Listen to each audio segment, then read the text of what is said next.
म्हटलं होतं की टेक्निकल ग्राउंडवरती हा डिसिजन केलेला पक्ष हा अजित पवारांचा असा निकाल आज विधानसभा अध्यक्षांनी दिलेला आहे। तसंच अजित पवार गट आणि शरद पवार गट या दोन्हीचे आमदार जे आहेत ते पात्र असल्याचा निकाल दिलाय। यावर थेट प्रतिक्रिया आपण घेऊयात। शरद पवार गटाचे जितेंद्र आव्हाड आपल्यासोबत फोन लाईनवर जोडले गेलेले आहेत। आव्हाडजी, पहिली प्रतिक्रिया तुमची या निकालावर? हास्यास्पद निकाल आहे। कुठल्याही दृष्टीने हा निकालाला कुठलाही कायदेशीर मान्यता देता येणार नाही। या पद्धतीने स्पीकर बोललेत, त्यांनी राज्यसभेचे आता ते काहीतरी 10 शेड्यूल मध्ये सुधारणा करण्याचं त्यांच्या हातात आहे त्या कमिटीच्या। त्यांनी 10 शेड्यूल आता काढून टाकावं कॉन्स्टिट्यूशन मधनं आणि सगळ्यालाच वाहवा म्हणावं। म्हणजे जिथे तुम्ही डिफेक्शन व्हॅलिडेट करता आहात अध्यक्ष म्हणून, काय बोलायचं तुमच्याबद्दल? हास्यास्पद आहे। आव्हाडजी, सुप्रीम कोर्टात जाणार?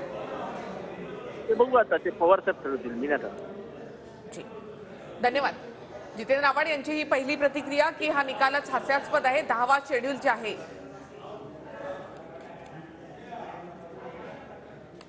बघतायत